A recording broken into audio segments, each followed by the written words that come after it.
So we now are streaming on YouTube, and I made you a co-host, Helena. So if you need to let anybody in, you can do that. Sounds good. Thank you.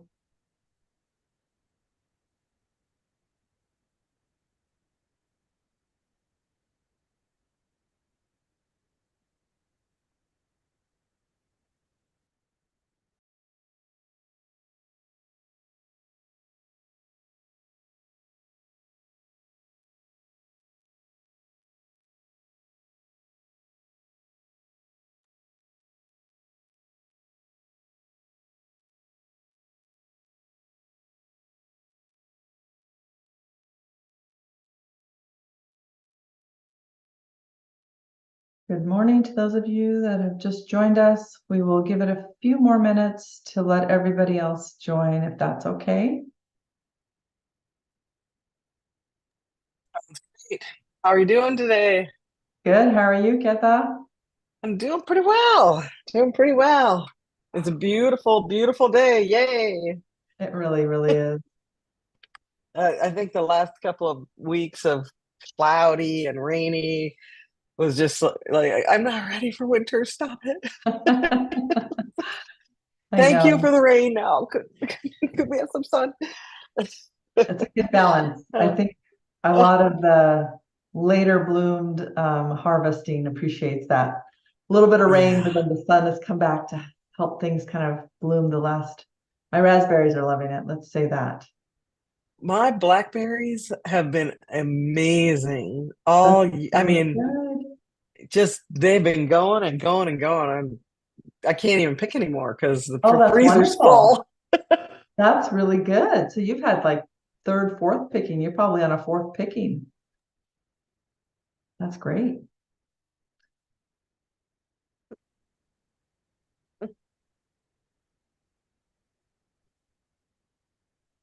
Pam, do you raise any vegetables or berries or fruit or anything?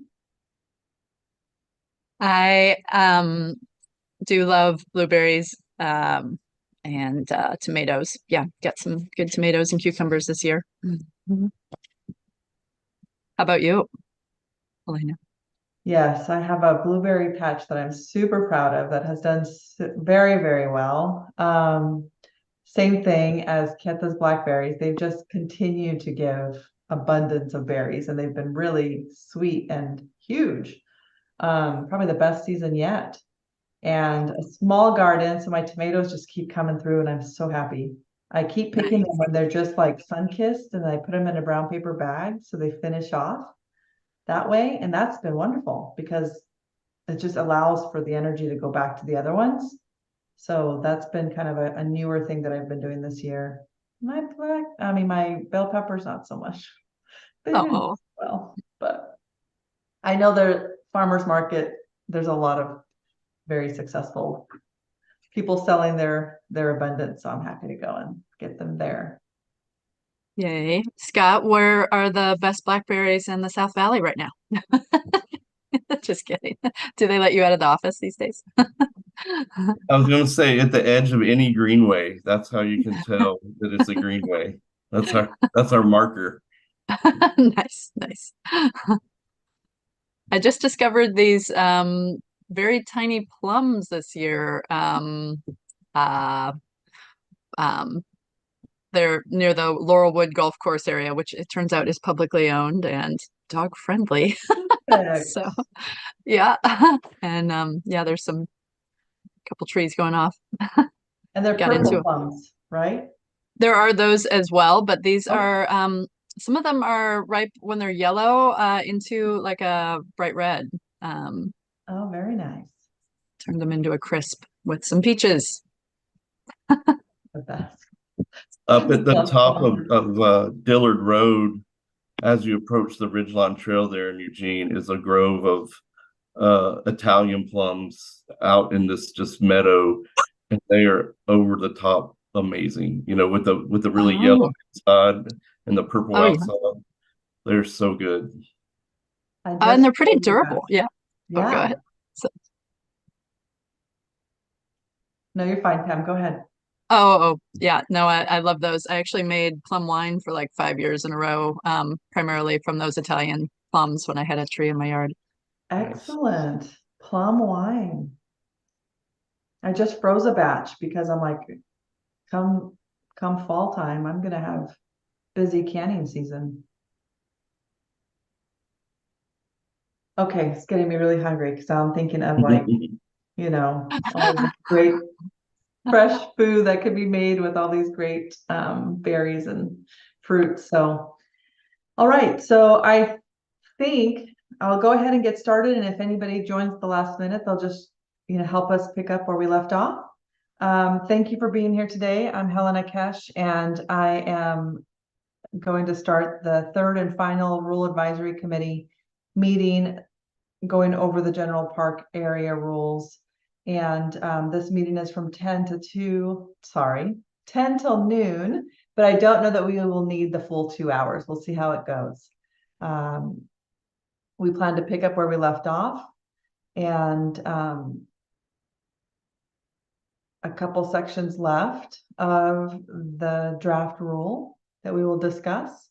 And then we will also discuss racial equity and fiscal and economic impacts. So just putting those out there right now so that we know that as soon as we're done reviewing the draft rule, we'll come back and talk about these two topics. Okay. Any questions before I begin?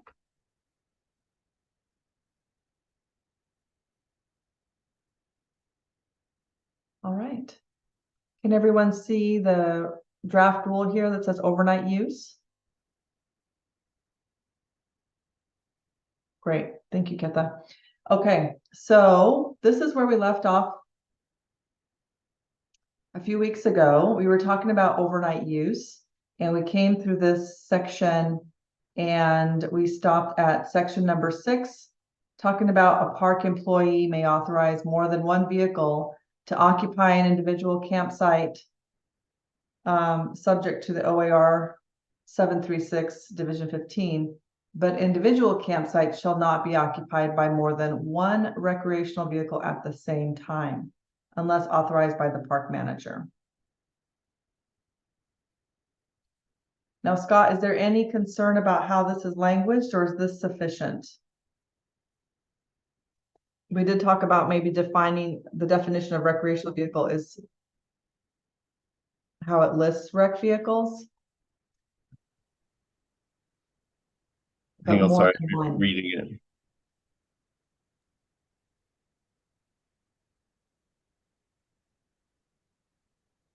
So is there a change there at all, or is that how it was written? It's how it was written before. The thing to keep in mind is the creative campers that have maybe like a camper van plus a RV on the same site, or you know what I mean, like where they're both pulling from the utilities. So that's kind of the concern, is like an EV car, which it doesn't state here, but like an electric vehicle plus an RV that would both be pulling electricity potentially, and that usually will like maximize the electrical outlet and kind of blow a fuse. Does this need to address anything in that regard, or are we good with this? So it's been a while since I worked in a campground, but my understanding was this rule kind of had two reasons. One, like you said, for the infrastructure, but also to keep the number of people down at a site. We do have the 8 rule, but if everyone's in a campers, it's kind of hard to tell how many people are actually there. And that's really for safety of staff and impact on the experience and the site itself. And I don't think this does a great job of 56, or I'm sorry, it's 5-6, of addressing that. Either one of those really, and maybe changing it to, and I don't know what the definition would be, but a vehicle used for camping or sleeping, maybe. but that still doesn't address the EV, electric vehicle at all. Mhm. Kim, what are your thoughts on that? Can you guys hear me okay? Yes. Okay. Well, a couple of things. One is the definitions don't contain any definition of recreational vehicle. They have RV, but they don't have recreational vehicle. Number two, this is really specific about horse camps, and I don't know that you necessarily want to do a carve out for horse camps, but I'll give you the lowdown anyway. Most people these days that have an RV to camp in are by themselves.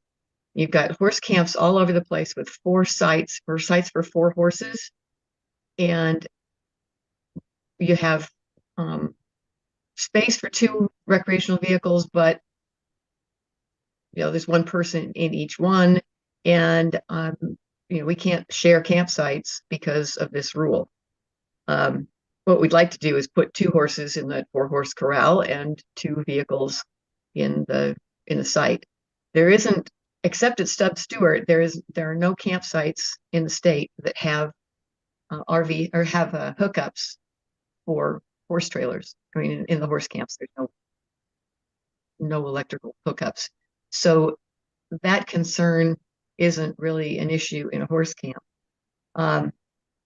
And honestly, we'd love to be able to to meet a friend, share a campsite, or meet 3 friends and share 2 campsites and have our horses fill up half of the corrals that are there, rather than having one person, 1 RV, 1 horse in each site that can accommodate 4 horses. That seems kind of silly. And I don't know how you would get around that with a carve out for horse camps, but it's a big issue within the horse community. So Kim, help me understand the horse camp. It's almost like it's separate. It's in a separate location from the Right. other camp loops. It's kind of like a group campsite, like the non-horse area. Like I've seen the group sites where it's just kind of an open field. There's usually like 1 restroom in the area, designated for like groups. So it's No, they're actually group sites. I mean, they're individual sites. oh, they are okay.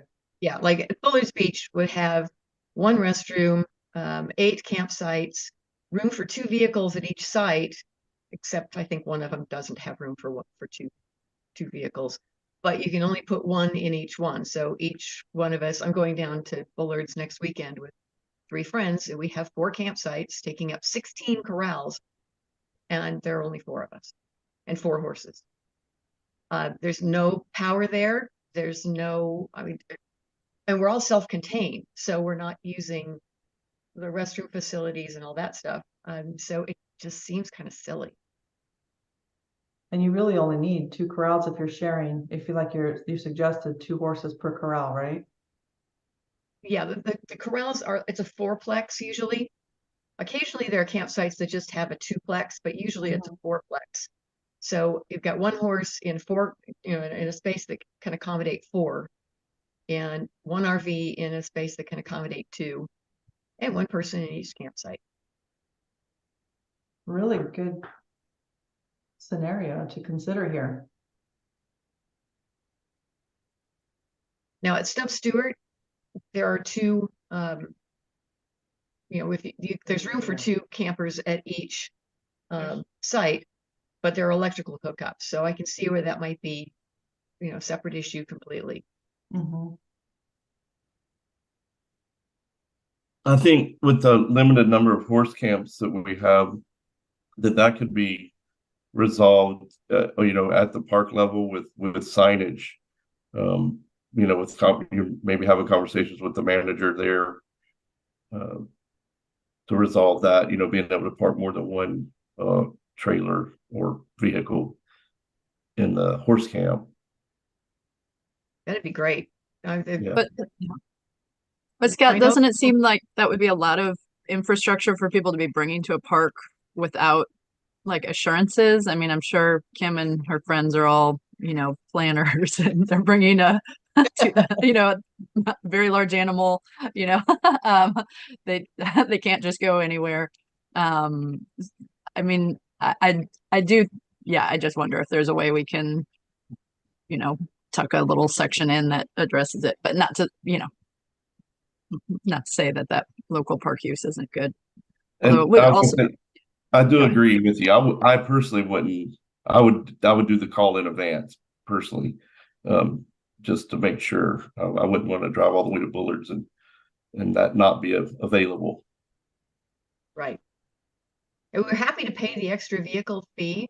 That's not an issue. It's just that at horse camps without electrical hookups, the limit could be 2 RVs in the site. And I'm positive when this rule was written originally, Kim, it was not oriented towards horse camps at all. I'm sure of that. It never came up until last year when park managers started citing people for having 2 RVs in a site. Everybody in the horse community went, "What? I always camp with a friend." No, not so much. So I mean, I do think we need to, kind of think through how these accessibility pieces being, something that you have to like kind of be in the know about is going to run afoul with our attempts to be fair with the 8 individual limit, especially when people are using the parks for emergency housing, right? Because we're going to say, oh, this is, we have to apply the rule evenly to everyone. And so I think that's probably why the equestrians are getting dinged on that side of things.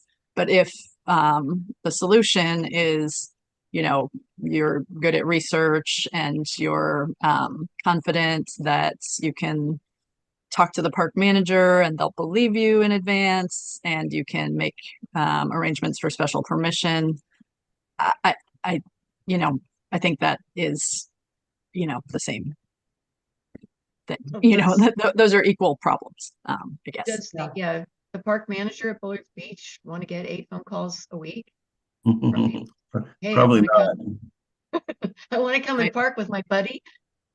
And if a homeless family, says, "Hey, I want to bring my horse trailer and, bring an extra RV," and it turns out they're using the horse trailer for like to store all their personal belongings, is that still going to be allowed?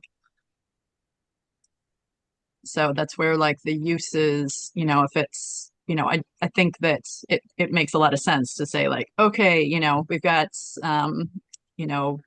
a group of campers with a disability. So they're going to, be allowed a certain set of accommodations. And if they're in this rule, then they can know like, oh, okay, yeah, we can, take our scooters or, our motorized wheelchairs, all these extra places we weren't sure about. If we're horse people, we can do X, Y, and Z. I feel like if they're tucked into the rules in subsections, then we can just be as transparent as possible. And that anyway, so. Keep in mind that the reservation system also says that on a horse camp you can have site. So say that again, Kim. It cut out it cut out one point where you said the reservation system says what? That it's 1 RV per site. Yeah, I'm looking at that right now. It says limit of 1 RV in parentheses motorhome or camp trailer allowed in each campsite. The rule says unless authorized by park manager, right? Katie? I'm wondering if we could look into, with our new reservation system, if we added the words, shall not be occupied by more than 1 recreational vehicle at the same time unless, struggling with the words, but unless noticed on the site through the reservation system or authorized by the park manager. Then if there were sites that could accommodate more than one recreational vehicle, then we would notice it on that specific site. And then it could happen. So for the specific horse camps that had the space to accommodate more than one recreational vehicle, then we could note that in that site. Or for if there were, I mean, most parks, there's not space for more than one recreational vehicle, but if there are, then in the site description, it could say that. Yeah, you could say unless designated as that or authorized by park manager.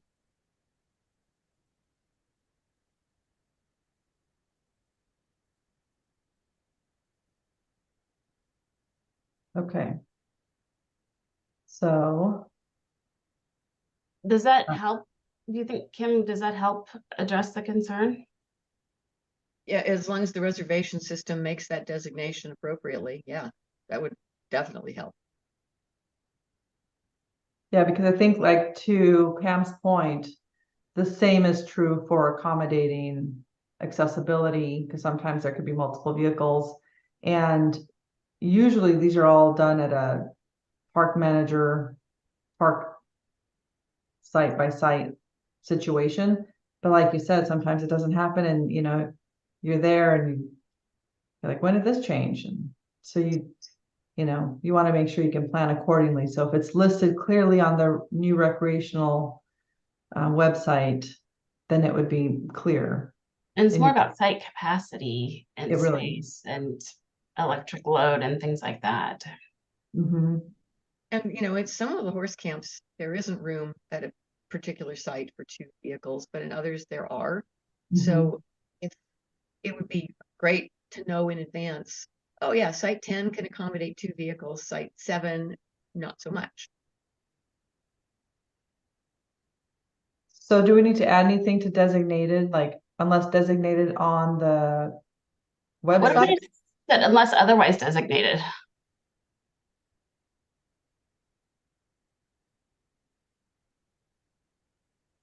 Unless otherwise designated or authorized by the park manager? Or do we remove? No, I think the authorized is good because Yeah, that provides flexibility. okay. Okay. I'm curious, and I just don't want to miss the.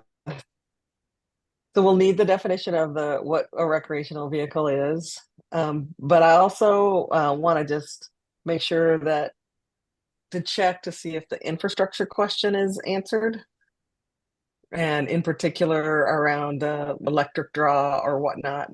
And does there need to be something in the rules about what gets plugged in at a site that has electric, for example? And but I know there's different plug-ins options, so I don't know if a car and an RV could be plugged in at the same time, but it'll be an increasing challenge with the increase of electric vehicles.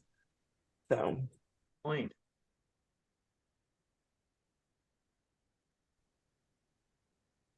Yeah, I don't know if we have it highlighted in here at all on the electrical use, but I'll make note of that to see if we can add that. Because that is a concern. It has been a concern even before like EV cars were popular, just like people pulling their extension cords from a tent site to the restroom or to a shared utility box or to a vacant utility box, and again, we talk about this because, people sometimes select the tent site because it's what they can afford, right? It's the lesser price. However, they may have a need for electric for a CPAP machine or other types of equipment to accommodate them. And so there's an extension cord that'll be going different places. So some of the solution is to actually provide a shared utility box to some of those tent sites so that people who have that need and are financially, the reason they're choosing that site is because it's the lesser price, are still able to come and still be accommodated. So, but the EV piece of it is going to just expand that draw. So it's a good point. And an EV is going to draw a lot different wattage than a CPAP. Big time, big time. Yeah, CPAP is one example, but it's charging a power chair, charging, there's a lot of different charging needs, but accommodating all of it. Yeah, infrastructure. And those Do most of the electrical sites have more than one plug, for want of a better description? they It's usually like Mhm. The ones I've stayed at have. I mean, they've got the mega plug, and then whatever the smaller plugs. so 20 it kind watts, of I guess. invites people to use more than one. Yeah. And you can for the most part, but if you're in an RV and you're plugged in, your RV's plugged in, sometimes you're limited to like what you can run inside the RV because of 50 amp versus 30 amp or whatever it might be. So you can't run the microwave and the AC and the refrigerator sometimes all at the same time. Something might trip the breaker. And if you Is plug it in an feasible- RV, If you've got an RV, is it feasible to unplug the RV and plug your car in? And then unplug when the car is charged, unplug it and plug the RV back in? I mean, is that kosher? they can do it. They do it. I just don't, yeah, they do it. Scott? I was just going to go back to one of Kim's first comments about definition of recreational vehicle, and I think what I heard her say is we didn't have one. Was that correct? Right. You have a definition for RV, but you don't have one for recreational vehicle. Okay. So Um, it just needs to be cross-referenced appropriately. That makes sense. And I was going to say, obviously, there's a DMV definition, but it should match what we're using in Reservation America. Like for instance, this one says that Bullard says motorhome or camp trailer, and I haven't. It doesn't matter to me what it says. I'm just saying that they should cross-reference and all match.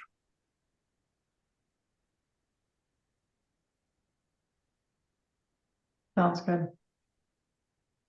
Yeah, All in right. the original division rules that were sent out, it says RV, but it doesn't, and then it says it means a number of things, but it never says the full word recreational vehicle, just like spelled out. So it should at least do that. Okay. Yep. We'll spell that out and include all the other aspects of it too. All right. Number 7, a maximum of 8 individuals may occupy one campsite unless otherwise specified by the park manager. Is everyone good with that? Again, capacity load, like to Scott's point earlier, just accommodating the amount of people that we have at the campground as well.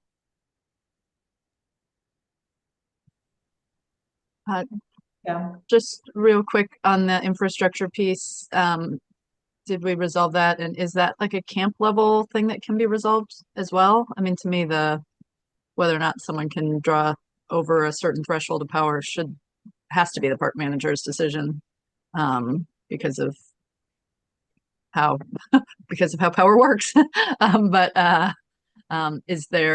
Did we decide on a specific way to manage that? Yeah, I think we're going to look to see if there's anything that talks about utility usage in the park area rules. I don't think okay. We haven't seen anything, so we'll probably have to add language about utility usage Oh, okay. Thanks. Sorry. to like stay within the scope of the power available at the sites.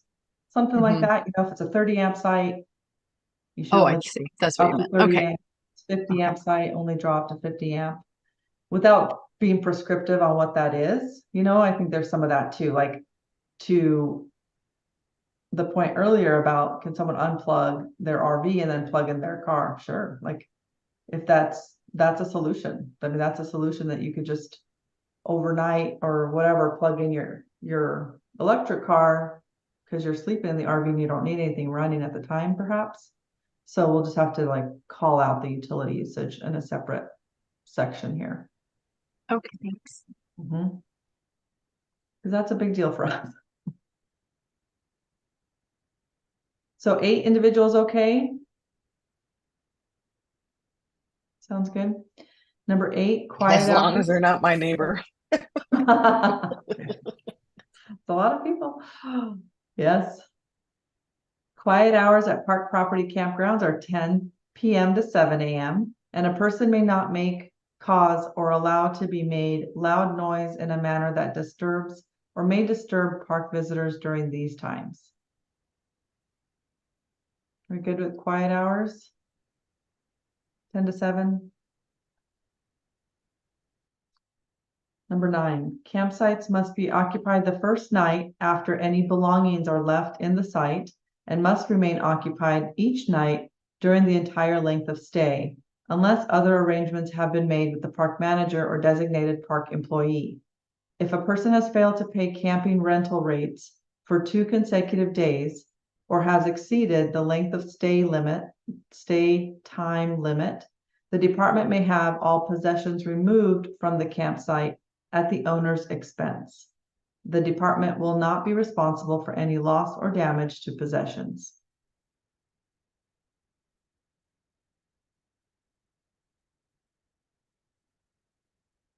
Thoughts on this?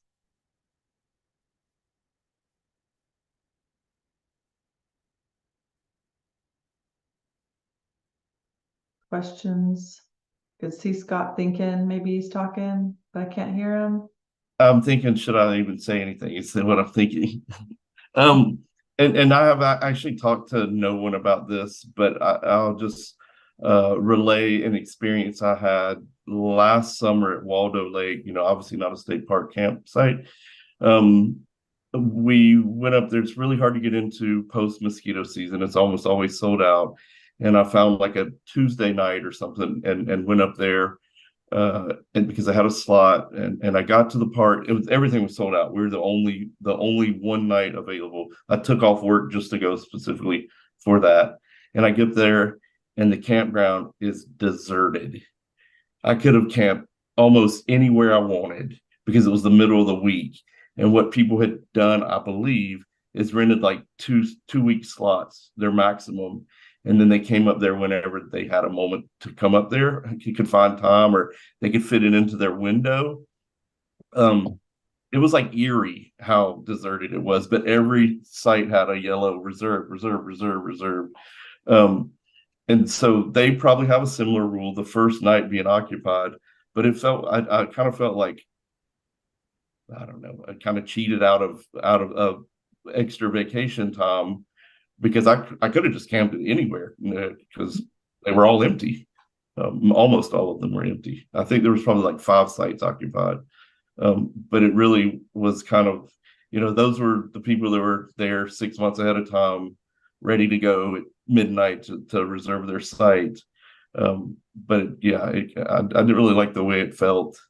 And it felt like they're kind of getting away with reserving this huge block of time and that could have been rented out to someone else just for their few days that they actually could make it. Yeah. The revenue is the same, right? Because someone actually paid for those sites, but they're vacant. So it loses opportunity for other recreational users. Yeah, and from a pure business standpoint, like pure 100% capitalism, well, that's great. No one, you don't have, there's no impact on the park and you don't have to clean the bathrooms or take out trash, but you know, there's no one enjoying the park. Right. Kim?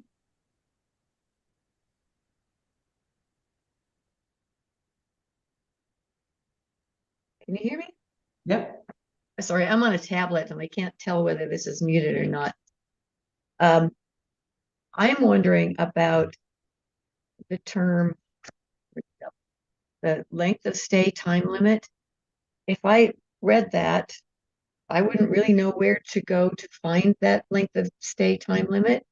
So I'm wondering if, I mean, I because I'm working with this stuff all the time because of these calls, I knew where to start looking, but your average camper probably wouldn't know.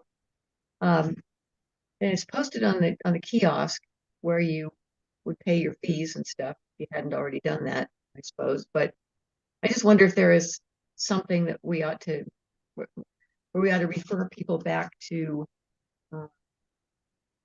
what is general regulations 2B.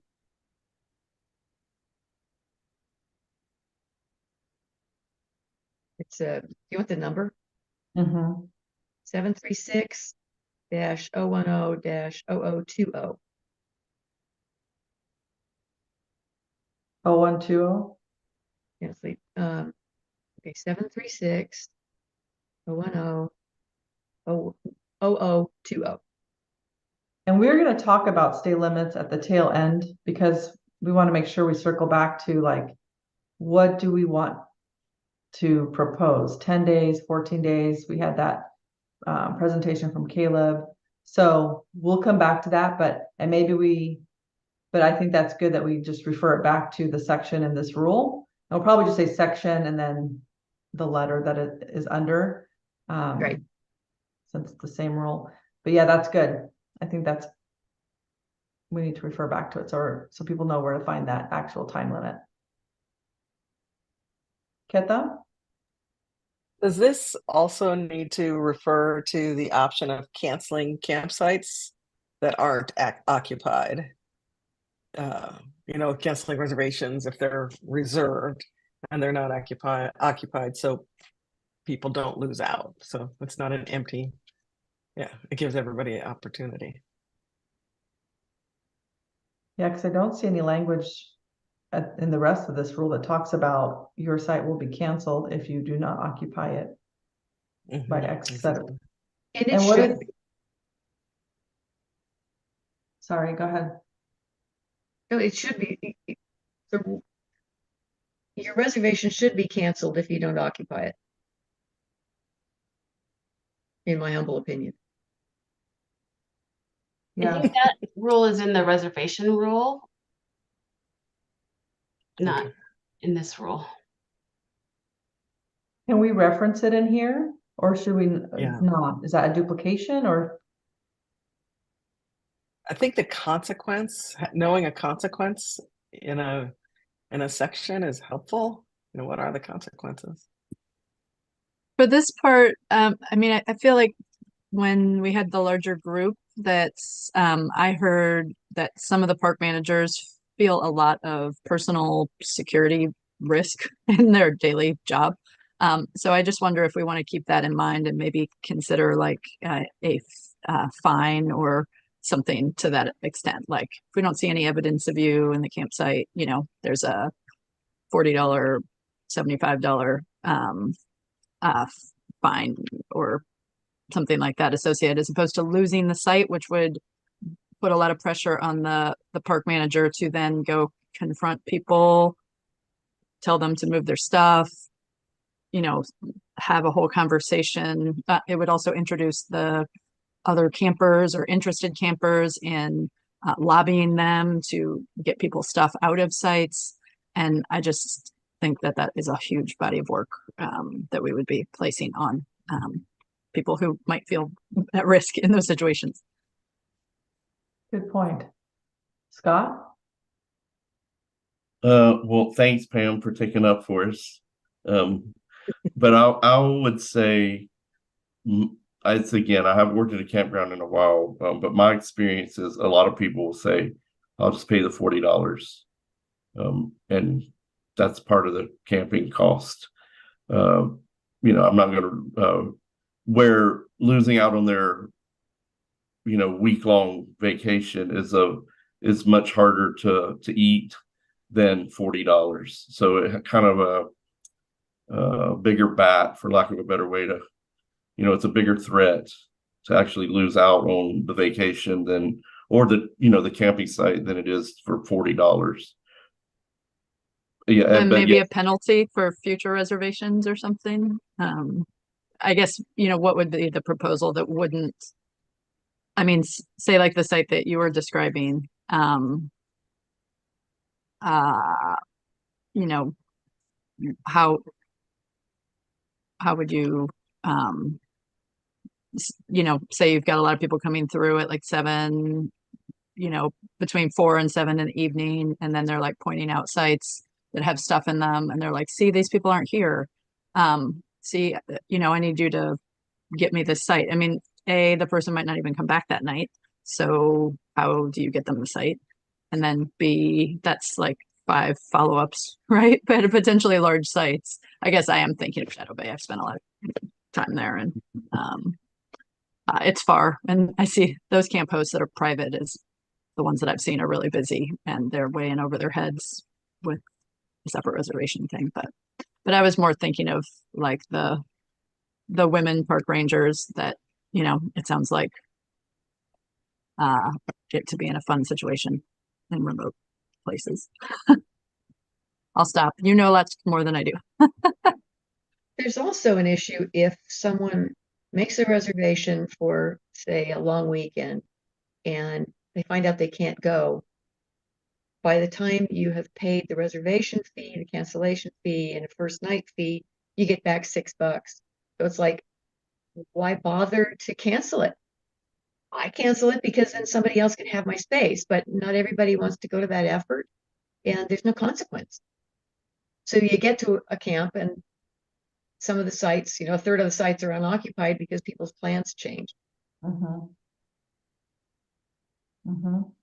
I don't know if there's anything we can do about that, but it is an issue. That to me, both of those really almost seem like more like business reservation rules. Like, you know, you're not a great customer, so you no longer get priority, or at a certain point you can't reserve through us anymore because you're, you know, I'm thinking like retail business. Well, you brought back, you know, you made 10 purchases and non-returns in a week. Yeah, you can't have any more returns. You know, just kind of as an example. And I don't know how that fits in with reservations exactly, but that seems almost more like a customer service rule than a state park, you know, through the But reservation. yeah. I mean, I have heard us make some decisions that it sounds like we are up against some of the reservation system functionality or the effort to maintain it. So I guess, I mean, in my experience in state parks, like I think people are really good about occupying them. Sometimes I'll go to sites and I'll be like, oh my God, you know, like it's so full, you know, that people, you do know that there's rangers around. It's not like they're not as abandoned as, some of the other sites where, those situations occur like you were describing. But I mean, can we put in language that where there's some discretion for the park manager to eject the belongings without the pressure to eject belongings comes upon them? And I think it's in there now because it does, it says the department may have all the possessions removed. Okay. Yeah. Mm-hmm. Yeah. And now we see how they came to that. Mm-hmm.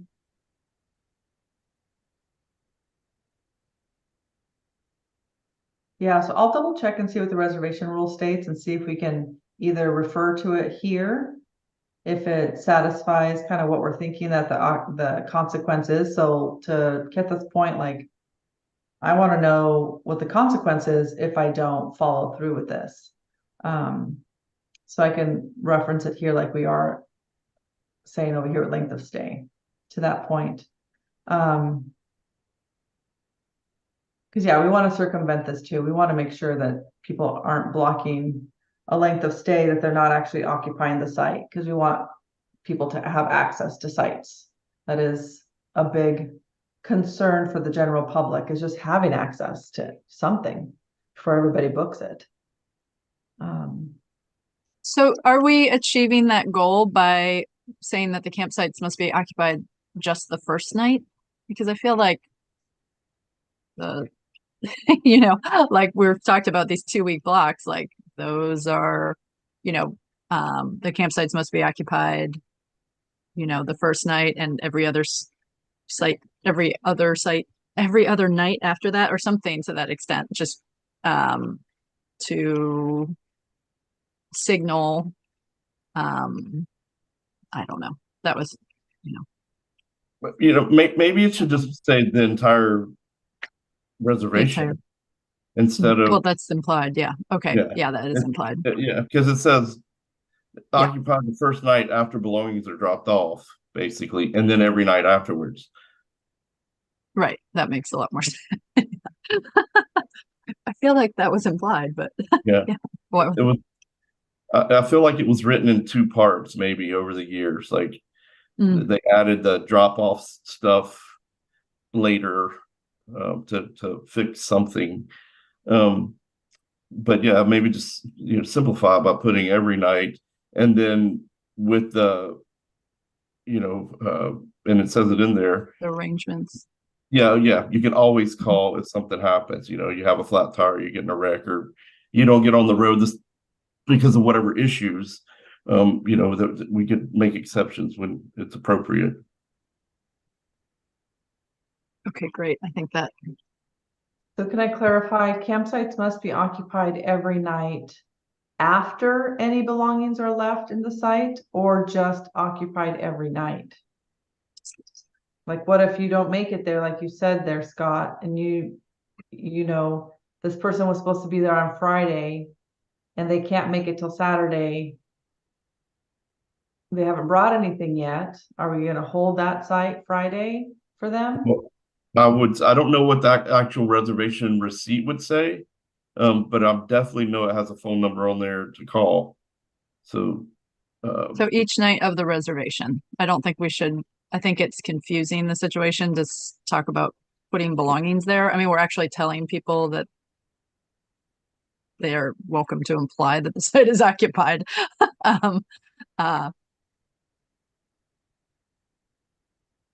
Yeah, does it matter if they have stuff there or not?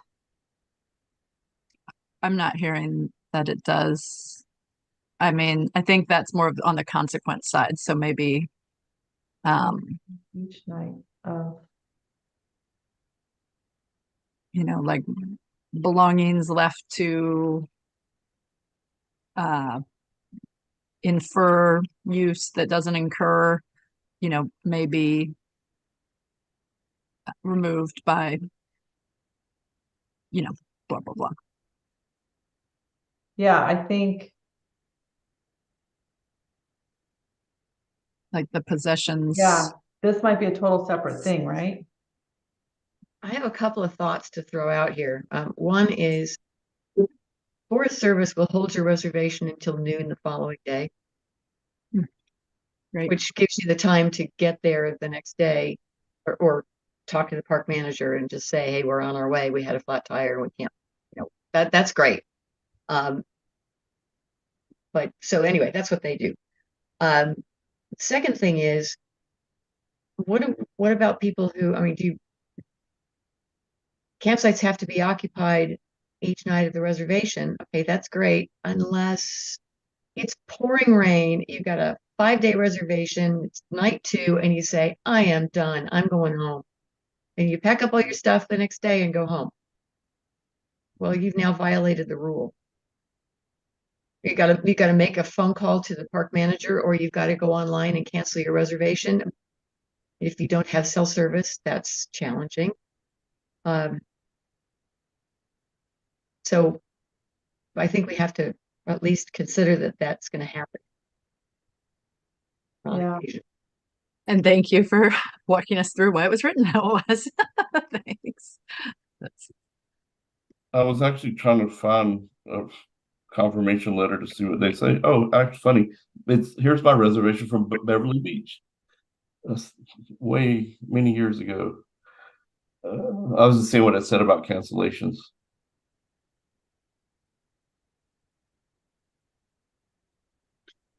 If you cancel within 3 days of a reservation, you forfeit the first night, but we refund every night after that, minus the reservation fee.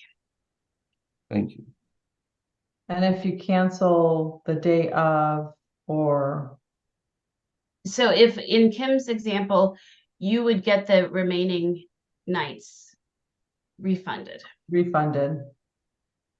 So, and here's the wording from the reservation. If you, there was a lot of fine print, but it says, if you reserve multiple days and arrive at the park the day after your scheduled arrival, but before 1 p.m., your reservation will be honored. And but you're still responsible for the first night's use. If you do not check in by 1, the day after your scheduled arrival, your reservation will be canceled, and you will be responsible for the first night's use. And stuff about fees. So yeah, just same as what Kim said. So similar to the Forest Service. Yeah, So, and I'm Oh. looking at my reservation for Bullard's Beach. It says exactly what Scott was saying, so that's consistent. and we know so it has- is the, oh, sorry. Go ahead, sorry. No, we know the wording hasn't changed on the reservation. Sorry. Oh, I was just trying to figure out if the burden in this language on cancellation and freeing up all those other nights is not on the park manager to recognize that people aren't there and then free up those sites and put them back in the reservation system. Yeah, I think that's what the camp staff would be doing when they go around and check camp every day, multiple times.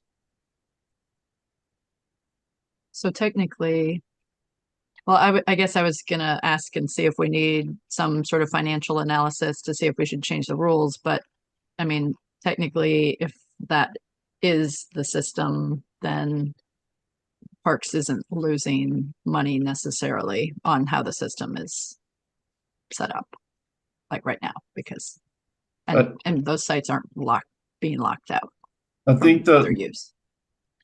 and two, I think this rule is about incoming people, because we will know when they've left because we have staff on the ground, but we have no idea if they are having an issue coming in late, unless they let us know. Mm-hmm.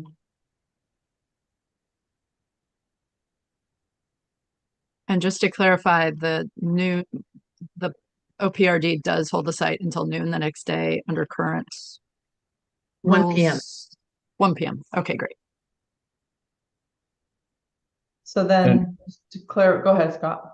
I was going to say, and then if you're going to reference the reservation rules, I would just reference the reservation rules, not the exact response. And I say that because as we change reservation systems, but things may change a little bit there too. Okay. So reference the reservation rule.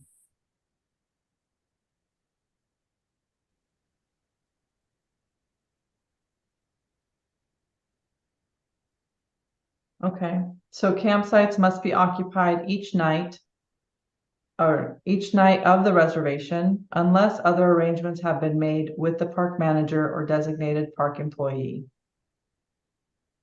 And then I separated the next section because it seemed to be separate. So correct me if I'm wrong, but it just bounced to the next section. If a person has failed to pay camping rental rates for 2 consecutive days or has exceeded the length of stay limit as referenced in, we'll put that in there, the department may have all possessions removed from the campsite at the owner's expense. The department will not be responsible for any loss or damage to possessions. So 2 separate things, right? 2 separate things. Okay. And I think may and have seems wrong. The department may have all. No, that's true. Yeah. May have all. Okay. Call the sheriff or you call a moving company or whoever. Yeah. Mm-hmm. That's actually better than saying the department will remove, because that might make somebody get hostile. Right. Mm-hmm. Okay. Can I just quick check to make sure there's alignment between the rule of holding the campsite until 1 the next day here it seems like if it's not occupied that first night versus the rule that states you got to get there by 1 the next day. So I'm wondering if they're in contradiction or if I'm just getting rule fuzzy. I think the XX one would come into play only if somebody is physically occupying the site. If they're not physically occupying the site because they haven't arrived, it wouldn't come into play. Yeah, but on 9, I'm talking about still the campsite must be Oh, you're back on occupied. 9. Okay, sorry. Yeah, just Yeah. well, just because if we split off XX, I get that. That's a good split, but right, I just wondered because the rule that y'all just referenced on camping says you have until 1 till the next day to get there. This one seems to say you need to get there the first night, and so I just wondered if that's contradicting the reservation rule. No, that's a really good point. The reservation rule says you have until 1 the second day. So I wonder if it could say something like campsites must be occupied per the terms of the reservation. That's good. I like that.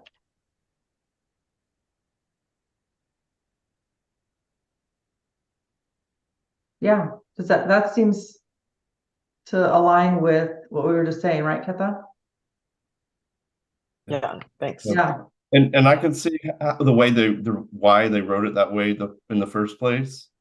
You know, that gives you that first night, you know, that you can skip it if something happens. But it just seems very awkward the way it was written originally. Yeah. Yeah, and then we'll plug in the reference reservation rule so people can go back to that to see what it says about the 1 p.m. Right. Perfect. So what this doesn't address though is walk up non-reservation camping, which we still have some sites that some campgrounds that don't take reservation, first come first serve. So under this rule, you still could go and rent it for how X number of days, leave, and have an empty site that's been paid for. Can we create a separate line to talk about first come first serve sites specifically? How about just adding to 9 per the terms of the reservation or registration? Nice. And you're good. Kim has a law degree, I think. Kim, do you have a lot of Just lots of contract experience. Yeah, that's excellent. Because that is a registration on the walk-ups, right? It's just a registration. And in that registration, it spells out their occupation, how long they have to occupy the site, right? Yes, and this is forgive me again my ignorance of campgrounds because I don't have a standard campground right now. We do now have 1 day or same day reservations, so I don't know if all of those that were those few campgrounds that were walk-in were converted to that or not. I'm not sure. I guess we can look online. Let's see. I don't think so. I think we still have walk-ins. Okay.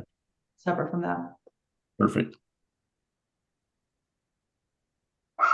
In my ongoing mantra of equal application of of these rules, though, I get that we don't want to invite people to do things we don't want them to do, like not come to the campsite until 1 o'clock the next day. But I still think that without being transparent about that, there is a segment of people who will think they have to cancel altogether when they read that rule. So, just once again, we kind of have if you're in the know, you get to do the thing instead of, sorry, I just got to keep saying it. And that's, also just a little, just the, I think we could, as we're going out to public comment on this, we could frame how the rules are written. And again, I think we've talked about how they're enforcement driven. And so this is enforcement driven. But if you wanted to see, exactly, what will unfold, again, maybe there's like a one pager, or something that can really help people from all the different perspectives understand how they can get into sites and use them. Like an FAQ that Yeah, and just in lay terms. totally. Yeah. That way, and then maybe a web page like, hey, go to this page to see all, which parks are great for different uses, but, on that FAQ, if you have an emergency, there is this, caveat to the reservation. And that's why we reference, the, the, the cancellation rules and the registration. And anyway. No, I appreciate that. That's really great. I think that's definitely to ensure that we're being equitable in messaging how this is done, so people are very clear about it and they're not caught in the minutia of some of the legalese. Yeah, thanks. Yeah, no, it's really good. I appreciate that. Because we make assumptions that, oh yeah, it's there.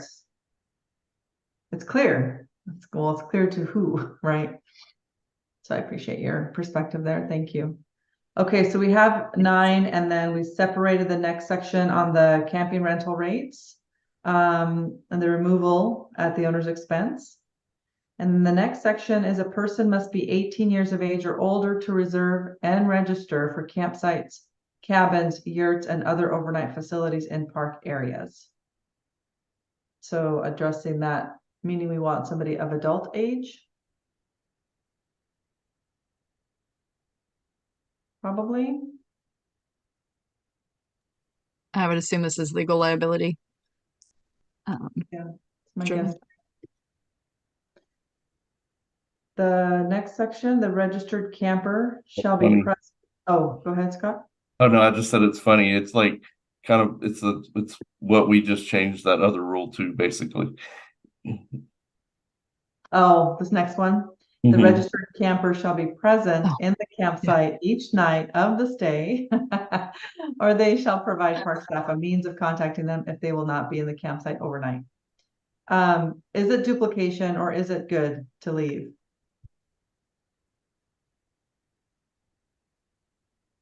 I mean, we can move it up so it's following this number 9, so that people know they shall provide park staff a means of contacting them. You know,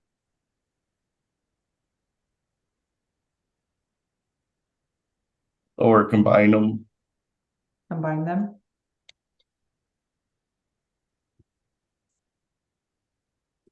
Oh, there is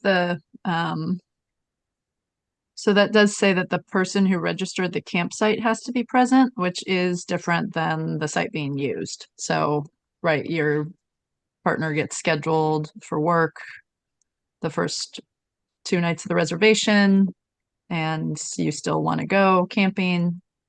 If it's the registered camper, then no one can go. And so that the reason we want the registered camper there is, this has happened to me, is you show up at the campsite because there's an issue, and Pam has rented the site, but Pam never showed up. And so all these people, we don't know who they are, and we have no way of contacting them or working through the process, or canceling the reservation or anything like that. Okay, so or they shall provide the park staff a means of contacting them is, yeah. What is the only way to get out of that? I see. Sounds like we should keep. Okay, and I'll stop talking. There's Kim. Kim? I apologize. They came to clean our carpets and my dogs are going nuts. So they're trapped in the study with me. No and they're worries. barking. So sorry. Just a question. Does the reservation system allow you to make more than one reservation? I have many times made reservations for friends. And I've obviously, I think there's a place where you put the person's name in it as the camper, but I can't swear to it. So I just hoping somebody on the call has more refreshed recollection of how that works than I do. yes, you can make multiple reservations. Like in your reference, making it on behalf of friends, family, multiple sites. So you're actually going to occupy maybe one of the sites. Your family or friend may occupy another site. So in that scenario, Scott, the registered camper is 2 sites away, or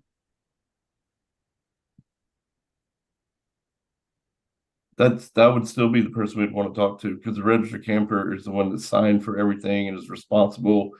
They basically signed the contract renting from us. So the registered owner of the campsite would be who we'd want to talk to, because they're legally responsible for what happens. or they shall provide park staff a means of contacting them if they will not be in the campsite overnight. So does that satisfy if there are 2 sites down? Shouldn't that it say that they should contact park staff and provide a means of following up with them? Just Where, say that again, Pam, how do you want it phrased? well, it says, or they shall provide park staff a means of contacting them. So it just sounds kind of vague, like if someone hands the park manager a note and says it's from the registered user, and it says it's their contact information, then that would meet this criteria. But if the park manager has to be contacted and get verbal permission over the phone or via email, something that's legally binding, I think that would need to be written a little different to require that.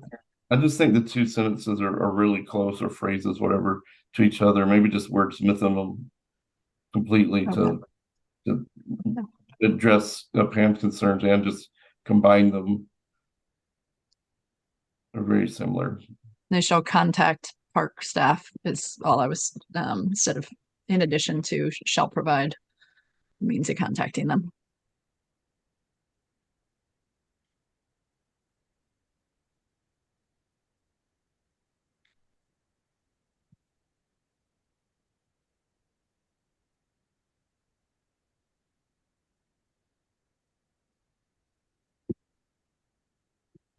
Registered camper shall be present.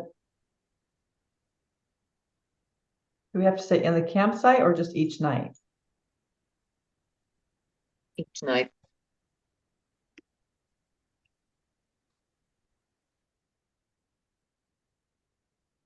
Of the I stay? would suggest that you add this language to the reservation system, and so it's printed out on your reservation form. Because I would never have thought to do this if I made a reservation and my family ended up going without me. It would never occur to me to contact the park.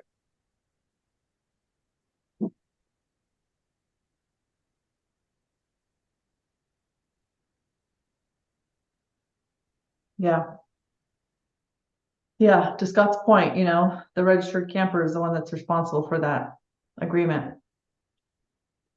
So if anything happens or whatever, then they need to contact the registered camper.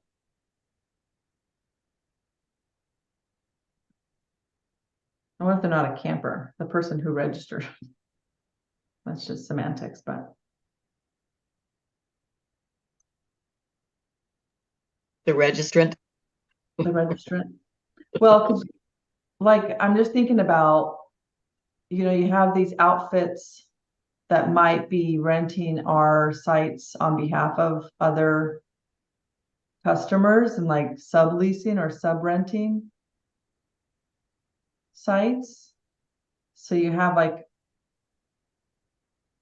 not an Airbnb situation, but you know how sometimes, you have those trailers that get dropped off for campers, but then do you have people who are actually registering the site saying, hey, I can't make it. And they have a Facebook page that says, who wants site B12 at Fort Stevens? Just pay me and you can have my site, which is what happens. It happens a lot. a lot. And so you have all of these people booking sites who are not ever intending to stay the night, and they're selling them to their Facebook followers. And so they're never going to be occupying that site, nor do they have, whether it's intended or not, or if it's a last minute thing, or they're just trying to help out their camping community, and bypass the reservation system.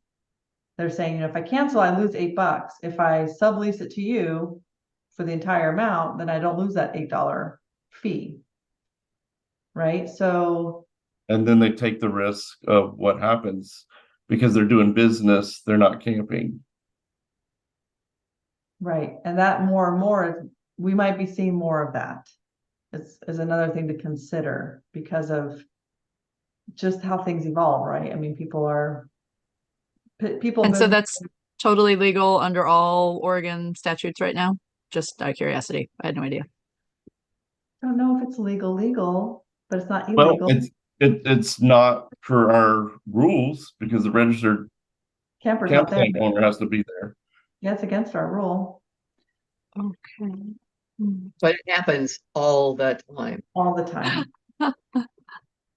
Maybe we could, I don't know. I mean, I know the DOJ is expensive for the agencies, but it might be worth just being like, hey, you know, because the Yeah. agency could have some degree of liability if And- it's rampant and not legal. And this may be something we're working on already, and it's just not. I'm just not aware of it because again, I don't manage a campsite currently. I feel like I'm going to get a campground out of this for some reason. So he's very Definitely. careful. I think You're 4 or like, 5. we'll find you Yeah. a campground to manage. Don't you worry. Yep. It is one that we've looked at, and we've provided a lot of FAQ information to people who are reselling their sites that they're responsible for the activities of all site users. Oftentimes what people, because it says they shall be present in the campsite or shall provide a means for contacting them if they're not in the campsite, people will provide the name of the person who they sell it to, and that's how they get around that rule and still are within the letter of the rule or the spirit of the rule. We have talked about whether we should be more explicit and prohibit it, or if we did that, if it would be make the people who are doing things like Kim, you talked about, well, you're buying multiple sites for your friends and then they pay you back. We don't want to prohibit that type of activity. So it's the balance of how we don't really want to encourage reselling on a commercial level, but people buying multiple sites for their families or their friends, that's not a problem. So it's balancing those two competing interests. Well, you've got a situation where somebody's plans change, they realize they can't go. They lose not only the $8 reservation fee, but they also lose the first day's camping fee. So that's $40 in a lot of cases. So for $40, you go, well, I'll see if somebody else wants it because I know that there are lots of people who want to go to Silver Falls. So you put the word out and you sell the reservation to somebody else. It happens. It happens often. And Well, go ahead. Pam. so are other types of business legal to do like at like all state park sites? Like you can just have a tour whenever without carrying insurance that you're sharing with the park manager, or I get you can't do other types of business. Not without a permit Okay. of some sort or a concessionaire's agreement of some sort.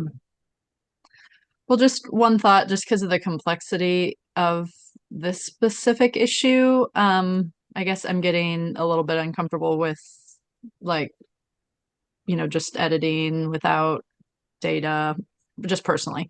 And just one idea, I'm sure there's not time for this, but it seems like we've done some great revisions, and I just wonder if this OPRD has done any surveys or have any survey tools where, as part of the public engagement process, we could like get a little bit more data or maybe even daylight some of these issues for the management team or even the legislature, just because I mean, people really care about parks, and lots and lots of people use them, so I just want us to be like sure when we're moving into these decisions or like changing, like Katie just referenced, like that that rule line is having some pretty big significance right now. So I guess I have no idea how to edit it without like guidance.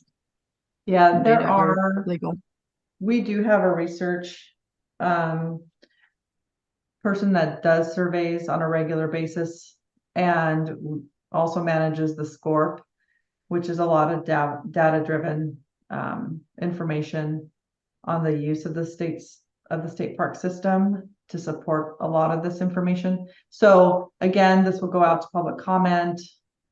This will go out to park staff for their review and feedback as well. And to Katie's point, and to everyone's point, like we want to make sure that the intent and the spirit of campsites is being booked for outdoor recreation, but it's not commercialized. If commercializing is the intent, then there's different mechanisms for that. Like Scott said, concessionaires or special use permits. So we want to make sure that, for campsites, that it's occupied with the spirit of the intent. But I also, from an equitable standpoint too, Pam, I was just thinking how, one family member or one person in the group may be the person who has the capacity to book and has the credit card to book on behalf of others in their group, when some of the other folks may not have that. So from an equitable standpoint, I don't want to prevent like someone like Kim from booking on behalf of a group. She may have the means to know the system, navigate the system, and the credit card to pay for it all. And then her friends may be paying her in cash or whatever. You know what I mean? Like from an equitable standpoint. Oh, totally. But I think like marketing or profiting from these reservations could be disallowed explicitly in this particular rule line entry, and that would flag for the people doing that they can share, but they can't make money off of it. Can we just say reselling a campsite for profit is strictly prohibited? Don't know. I'm just typing it in to see how it sits with people. I would say, Helena, maybe we should be revising this just as a standard, thinking of it as just regular camping, and the reselling seems to me like a whole different, bigger issue that someone else would need to address separately, because I don't know, I don't know our stance on 100%. I know we obviously want this to be for recreation only, but I feel like there's too much unknowns with that, at least for me, to kind of wade into that. But I do feel comfortable sticking with, modifying this for regular camping. Yeah, knowing that we are addressing it offline in other capacities, we are because we're exploring how to strengthen language in different partnerships with other entities and outfitters and such. So it'll probably come through in that realm. Yeah, it's if it's gonna. Okay. There's other work being done. That's totally fine. Yeah. Sorry, I was just like, wait, what? No, There's a whole totally other good. way parks are being used. I know. There's so much. So then the registered camper shall be responsible for the activities of all users of the site. So that strengthens that as well. The park manager or designated park employee may require that all food, garbage, and equipment used to cook or store food, when not attended, be placed in a vehicle or hard-sided camping unit. And that's more of protection from wildlife, right? So if there's bears in the area or raccoons or other hungry wildlife, they're attracted to the sites and eating human food. Okay, park resources. So this was just recently updated, just last year, if I'm not mistaken, or the year before. We just can do a cursory overview, but it was just recently gone through a whole rule advisory committee on its own. Again, we just added the violation to this rule as a class D at the top so that it's there at the forefront for our ranger staff. We cleaned up some of this language in section 3. We cleaned up some of the language around picking, cutting, mutilating, trimming, or uprooting, or removing any living or downed vegetation is prohibited. Looks great. Could we go back to number 3 and add an before designated park employee? Perfect. I'm gonna send all my emails to Kim from now on. Just let's run through them really quick. I don't know how you picked that up as fast as that was scrolling. You know, I've known in local circles as the grammar Nazi. It's Mhm. punctuation. It's just Yeah, you it's put my Grammarly little app to shame because that's really good. I love Grammarly. It's the best. It's pretty good. A person may remove small quantities of natural products from park properties for personal use without a permit, as provided in subsections A and B. However, the department may restrict removal of natural products to specific park properties or areas of park properties by quantities of material and by time of the year. Is this aimed at things like mushrooms? Yeah. Yeah, the collection of driftwood. Yep. Souvenirs. A collection of souvenirs includes small quantity of agates and other rocks, driftwood, or similar non-living items collected for non-commercial personal use. And then notwithstanding section, let me see, it said A and B. Is there a B? If there's no B, I would remove the B. But we'll catch that. Notwithstanding section 3 or 4, a person must comply with existing state and federal rules and regulations concerning mining or the protection of public archaeological features or artifacts on state and federal lands. And then, unless otherwise posted, a person may gather for personal consumption berries, fruits, mushrooms, or similar edibles in quantities not to exceed 1 gallon per person per day. So we reduced it from 5 gallons to 1. We added a member of a federally recognized Oregon tribe may uproot living plants or collect roots, tubers, flowers, and stems for personal consumption as part of their traditional religious, medicinal, or other customary cultural heritage practices. Should that be a subset under number 5 as an except? I mean, I think it's okay as it is, but it seems like it's really an exception to rule number 5.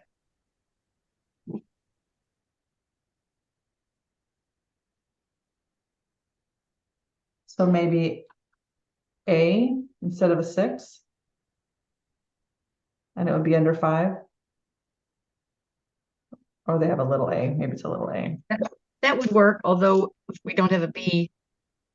Oh, so if we don't have a B, we can't have an A by itself. So it has to be a number.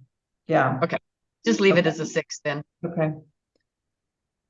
Yeah, that's probably why that happened. Let's see. So a person may not uproot living plants or collect roots, tubers, flowers, and stems except with written permission of the park manager or designated park employee, and only for scientific collection or research purposes. Is that a repeat? Or no? Did I just read that already? All right, number 8, a person may only give or offer food items to wildlife within a park property when authorized by the park manager. Does that ever happen, Scott? Well, oh, yes, but I don't know if it's ever authorized. Can we go back to 6 or 7? Person, so um, so I don't know. Maybe I'm just hung up on 7 a little bit. I can't think of another reason someone would, a park manager or designated employee would let someone collect roots, but there might be something other than scientific collection or research purposes.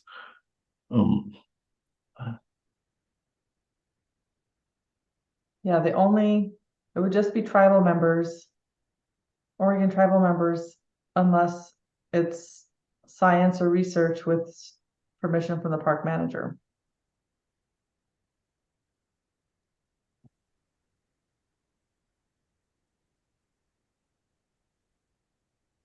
This is pretty picky, but shouldn't 7 go before 6? So you put the exception after. I think so, yeah.